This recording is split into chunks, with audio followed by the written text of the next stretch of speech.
everybody, welcome to my channel. Today we're doing a very good problem for you guys called minimum swaps to group all ones together. Right? This is a very good problem, so make sure you pay close attention to the problem statement, right? So it says given a binary array data, right, return the minimum number of swaps required to group all ones present in the array together, right, and any place in the array, right? So this is a very good problem, guys, right? So we have this input data, right, and then we need to find, right, a way to group all the ones, right, so that they're all right next to each other, right? They're sharing a border, either continuous to contiguous, right? Whatever the word is, doesn't matter. There are three ways to group, right? For this example, right? We could move this one here, right? Then all the ones are grouped at the front, right? Good, right? Or we could bring this one there, right? And then all the group in the back, right? That's another way, right? You know, another way you could also do, right, is to have one and then put this one here, right? Here, right? And then put this one here, right? But this will require two swaps, right? Which is not what we need. We need to find the minimum swaps, right? So she's got the challenge that we're expected to solve with this particular problem, right? You know, so easy ways of doing this, right? Is to probably try all different type of combination, right? Make it very complicated. So what we're gonna do here, we're gonna go to my whiteboard and I'll try to explain to you guys in the most efficient way possible, right? You know, to find a technique that can solve this in the lowest time complexity, right? You know, all right. Instead of trying all, like, you know, the different combination that might have a higher time complexity, right? So let's go to the drawing board and we'll try to explain it a little bit better, guys. So yeah, how do we do this problem, right? How do we handle it, guys, right? So this is gonna be really interesting, right? You know, do we need to try all possible combination, or do we need to really complicate it in that sense? Or do we have to take another approach and start thinking and tackling this from a different angle, right? So what I'm thinking, right, you know, I'm trying to really see how we can map this to other problems that we've done in the past, right? And using prior knowledge, right? And using that to help to really tackle this particular problem, right? Okay. So we have a bunch of ones, right? You know, and the goal, right, is they want us to pretty much group all of them together, right? You know, in one section of the array, right? So you can see that this one is in, you know, zeros in between them, right? And 0s in between them, right? So what we need to do is essentially make sure that they turn into, like, you know, one, like, you know, it needs to be contiguous, right? You know, so all the ones are sharing a border. There's nothing in between them. They're right next to each other, right? And that's kind of the ultimate goal here that we want to achieve. Right, and we could really complicate things, right? Try every possible combination. Just bring this one there, then see if it's the minimum, then do this and forth, right? We make it very complicated, right? We can probably take a smarter approach, right? Where we could use, like, you know, other techniques that we've learned, right? You know, so so hear me out here, guys, right? The way I'm thinking about it, right, is what if we knew how many ones we had in the array, right? So I know I have, you know, X amount of, or K amount of ones, right? You know, then that could kind of help me repurpose or rephrase or translate this problem to a different way, right? So we have 101, right? No, okay, I have 3 ones, right? 3 ones. I have X amount of 3 ones, right? Okay. Now that I have the 3 ones, right? You know, so I need to just group 3 ones, right? Wherever in the array, right? Find a way to have all 3 ones somewhere, right? You know, okay. So I know there's 3 ones, right? And what's the goal, right? Is to have all of them be right next to each other, right? Continuous range, right? You know, it's like they're all contiguous, they're all right next to each other, right? All right. So what I can do, right? So I need to find a subarray of size 3, right? Of size 3 that fits the criteria of they're all ones, right? Okay. So what if I don't find 3 a subarray in there that's 3, that's not of size 1, right? Okay, but maybe let's even change even more, right? Okay, find a subarray of length 3. Okay, that's pretty good there, right? Find a subarray of length 3, right?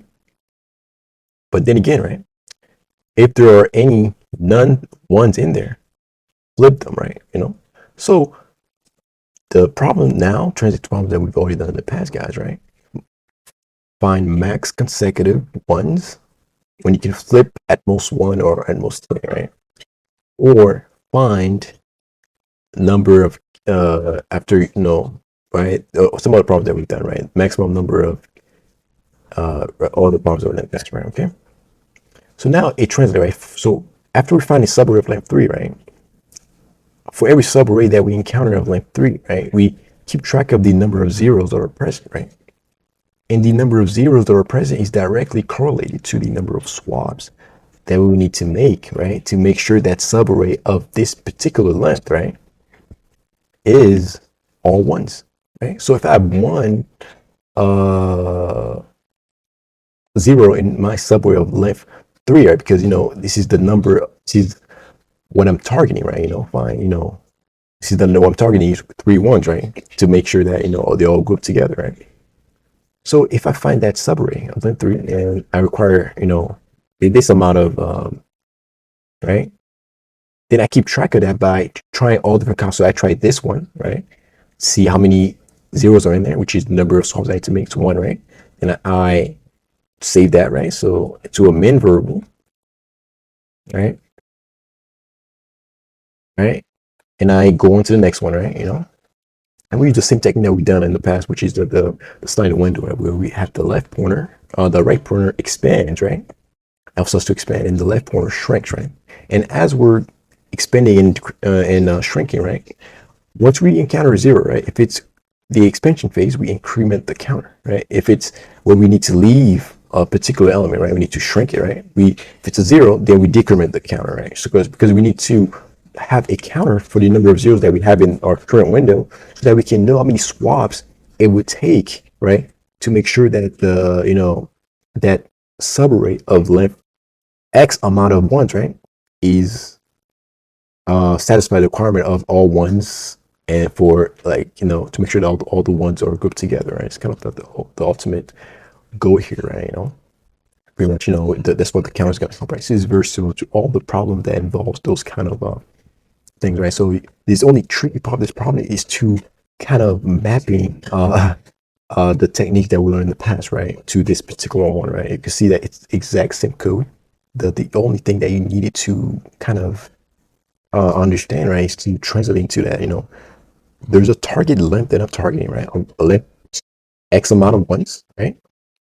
Right? And I try every possible subarray, right? I try this subarray and I see, and I keep track of the number of zeros to know how many swaps I need to make. And I have a min variable. I have a min variable, which helps us to keep track of the minimum, right? So I think the code will make a lot more sense for you guys. Let's quickly go ahead and do it real quick. I think it's going to be very clever because we'll see it, right? So what I'm going to have is have the number of ones in my array, man. That's kind of important. Okay. We have a for loop here, and we have int day, int num, and data. So if num equals to a 1, then the number of ones increments every time. Okay. So I have the number of ones. I'm good, right? All right. So now what I need to do, right? If this case here, right? If the number of ones, right, equals to is less than or equal to 1, right? Yeah, I don't need to. It's only 1. I'm good. There's 0 swaps to be made, so 1, right? Because pretty much group all together, right? So that's what I have here. Okay, it handles that case, right? But don't worry about the other cases, right? You know what I'm saying? So now what we need to do is to count, right? Is to have our left pointer, right, and our right pointer, right? So no, I don't need it now. So left pointer to help the shrinking, and we'll just initialize our right pointer and the for loop that we're about to make, right? But one other variable that I need to make, right? We need to know the number of zeros, right? It's very in line with all the other problems that we've done recently in this channel, right? So you probably notice I've been doing this kind of problems a lot. It's kind of really to help, reiterate the thing, right? To see how a bunch of those problems, they utilize the same technique, right? Pretty much copy and paste code, right? And pretty much the same thing, the same kind of template that we're doing here, right? Nothing has changed with other problems that we've done here on this channel, right? So don't worry, I'll be jumping into other topics as well. I'm just really doing the sliding window, all types of dynamics, static ones, right? Again, so number of zeros helps us to know how many swaps that we need to make, right? Okay. So we have we initialize the right pointer, right? Less than the what's that called? Data length, right? Which is the array, the input array, the array plus plus. Okay. So that we have our window, right? So what's next for us? Is to this voice to do what, right? Is to as we're expanding, right? We expand, right? We check if the data, right, the white pointer, that variable that the is pointing at, right, is equal to 0. It is, then we increment the number of zeros, right?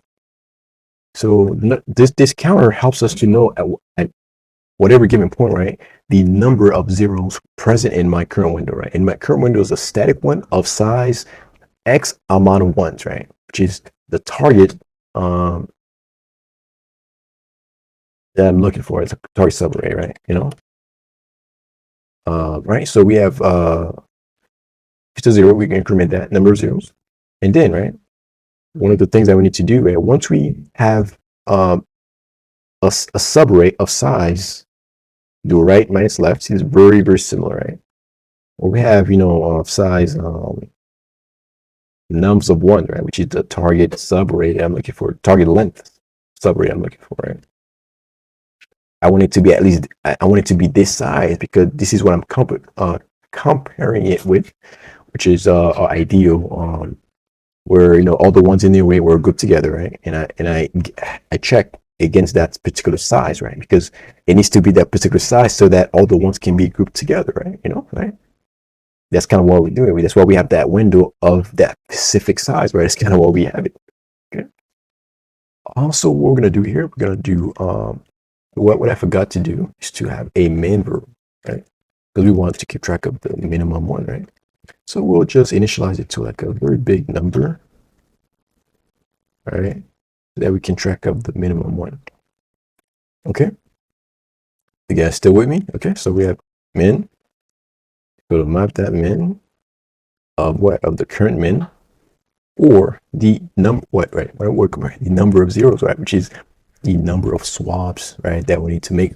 So the number of zeros present in my current window, right, is the number of swaps that I would need to make sure that all the numbers in that subarray of length number 1, right, which is the number of ones present in the whole array, right, X number of ones, right, we require that. I want to stress it enough so you guys understand that, the linkage that I'm doing here, guys, right, so number of 1 allows us to know the number of swaps, right? So thinking in that manner will help you see it, right? Yeah, so we have that. So what we're gonna do before, so now we need to start shrinking the array because we've reached that size, right? We don't want to go over, right? We want to compare every time all the subarray of length 3 for this particular example, right? And it has to be of length 3, right? Because this is the length of all. This is the length, that the subarray will be, right? Even this is the length that it has to be, because that's the total number of one present in the array, right? If they're all grouped together, then that's the length of the subarray will be, right?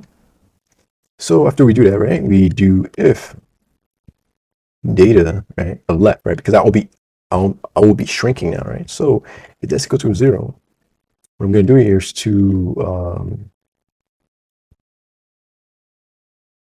pretty much decrement the number of zeros, right? So that's one less zero that I need to worry about in my current window, right?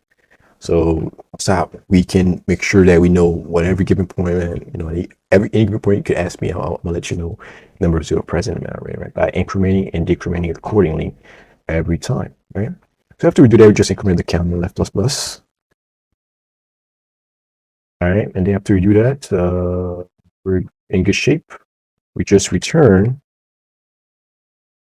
the minimum, right? So that's what we're tracking, right? So let me zoom out for you guys. You guys can see what's going on.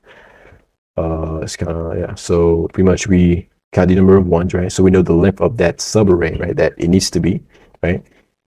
Right? Because we need to group all the ones together, right? So I know the number of ones that I need that are present, right? And I need to group them together. So I keep track of I do a sliding window manner, right?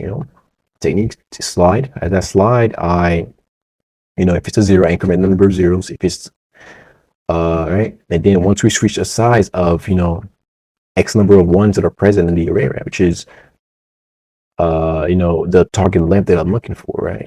So that, and then I check how many swaps do I need to make, right? And the number of zeros allows me to answer that, right? Okay, you need to make X amount of swaps, right? And then I capture the minimum at any given point, right? And then we return the minimum at the end, right? So it's as simple as that, guys, right? Let me know if I did a good job explaining it. If I did a good job, let me know in the comment section as well, right? So I can improve and do better for you guys. Let's press submit. Looks like we passed all the test cases, guys. Looks like we did pretty good. Well, if you guys liked it, you guys enjoyed it, let me know in the comment section. If you guys are new here, subscribe, because we'll be doing a lot of other videos just like this one. So I want to thank you guys for watching, and I'll see you guys in the next video.